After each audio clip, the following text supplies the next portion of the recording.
Hi, Steve here with Wave Armor. Today I'm going to demonstrate how easy it is to set up your SLX Wave Port wheel alignment to match up to your particular PWC hull.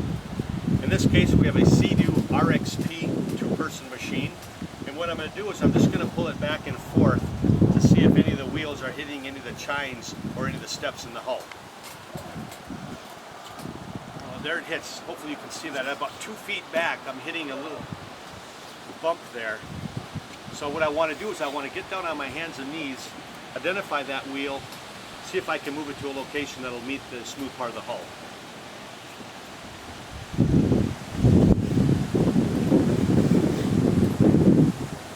Well, I've located the wheel. It looks to be the second one closest to the bow stop.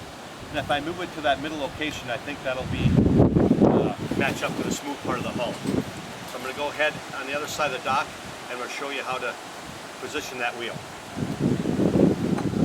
One of the most frequently asked questions we get at Wave Armor is how do you set up your SLX Wave Port to accommodate your particular PWC hull?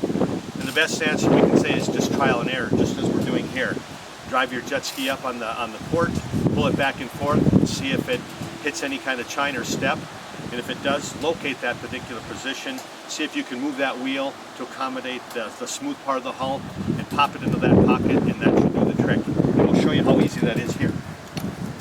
By just using household tools such as a screwdriver and just an ordinary hammer, claw hammer. In this particular case I have a rubber mallet. And what you want to do is you want to get down, and we've located this wheel, the second one closest to the bow stop, and we want to move it in this center location.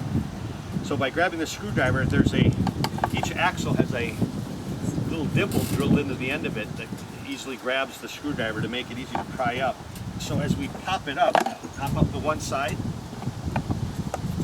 go over to the other side, pop it up, and we just want to make sure that we always have this dimple facing outwards, as it's always easier to access. And then pop it into the middle position here, give it a little bit of a blow, make sure it's in.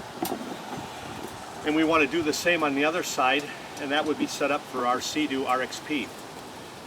Now, if you have a 4-seat machine or a 4-person or 3-person machine, a little bit larger, what we found out to work best is to take the 4 rollers closest to the bow stop and move them into outer locations of the port. And that way you're spreading that distance out, lowering the front end of the PWC port, pushing it more towards the bow stop, and that seems to work really well. So if you have any questions, contact your local dealer or us at Wave Armor, and hope to see you out on the water.